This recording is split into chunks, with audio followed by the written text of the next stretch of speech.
Hola, ¿qué tal? Bienvenidos sean todos una vez más. El día de hoy narraremos un caso bien interesante que ha trascendido a través del tiempo y que ha dejado más incógnitas que soluciones. Estamos hablando del caso de Joseph Fritz, el papá que secuestró, encerró y violó a su hija por 24 años. Joseph Fritz, el padre de Elizabeth, lo tenía todo planeado antes de su secuestro. Construyó durante 6 años un sótano en su propia casa, en donde ni su esposa y sus 6 hijos tenían permiso de acercarse. Joseph nunca fue un padre ejemplar, lleno de secretos. El hombre en 1967 había sido denunciado por violar a una mujer, quien en un futuro se volvería su esposa. Por este delito pasó 1 año y medio en la cárcel. Cuando recuperó su libertad, Rosemary volvió a aceptarlo y decidió crear una vida con él, como si nada hubiera pasado. Esta unión dejó 6 hijos, y Elizabeth fue la 4ª bebé que llegó al hogar. Desde el principio, el padre tenía comportamientos abusivos y violentos. Joseph era experto en generar terror y concentró la mayoría de su maldad en su 4ª hija, quien desde muy pequeña controló y evitó que se acercara a las demás personas. El infierno de Elizabeth. Desde los 11 años, Elizabeth fue violada por su padre.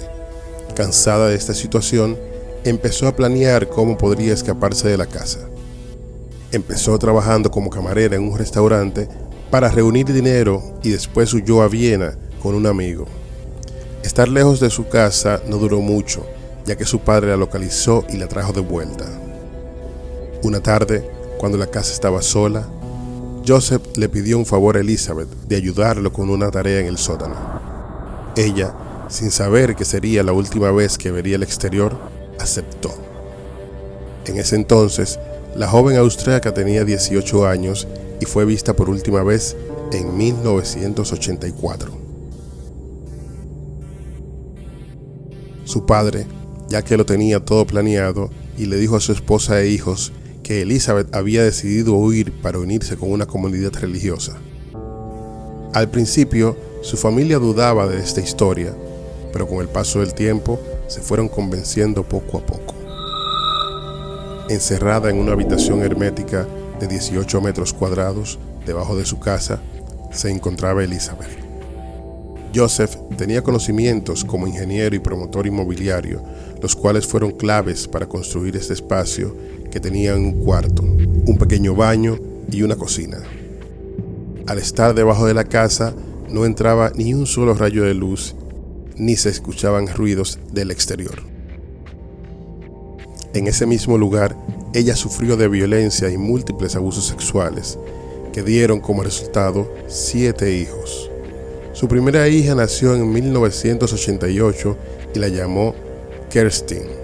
Después le siguieron Stefan, Lisa, Mónica, Alexander, Michael, Félix y Michael, quien murió a los pocos días de haber nacido.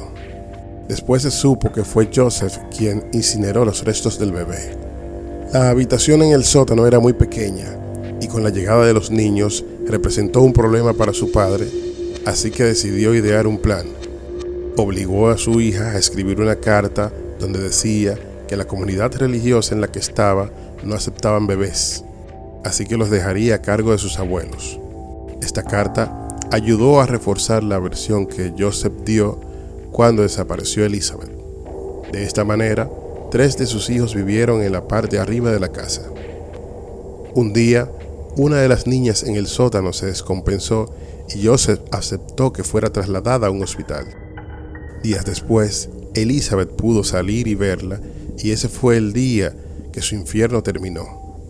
En ese entonces era 2008 y Elizabeth ya no era una adolescente, sino una mujer de 42 años. Ella aprovechó la situación y le comentó lo que estaba viviendo a los médicos, quienes se encargaron de llamar a la policía y alertar, y así detuvieron a su padre. Después de un tiempo, se daría a conocer toda la verdad de lo que este hombre le hacía a su hija. Cuando el caso se hizo famoso, la prensa bautizó a Joseph como el monstruo de Austria. El final no tan feliz de esta historia. Cuando su padre fue detenido, tanto Elizabeth como sus hijos han tratado de rearmar sus vidas. Se mudaron a otra ciudad, la cual no es revelada por las autoridades, para evitar que la familia sea revictimizada. Joseph, quien actualmente tiene 86 años, fue condenado a prisión perpetua el 19 de marzo del 2009. Pero a comienzos de este año 2002, el Tribunal Regional de Krems aprobó el traslado del hombre a una unidad especial para criminales dementes en cárcel normal. Esto significa que Joseph podría solicitar libertad anticipada al cumplir 15 años de condena, lo que sucederá en 2015. Esta es una historia de la vida real que supera la ficción. El caso del monstruo de Austria recorrió y conmocionó al mundo entero. Lo triste de esta historia es que el hombre pasará menos tiempo encerrado del que estuvo su hija, lo que ha causado una gran indignación social.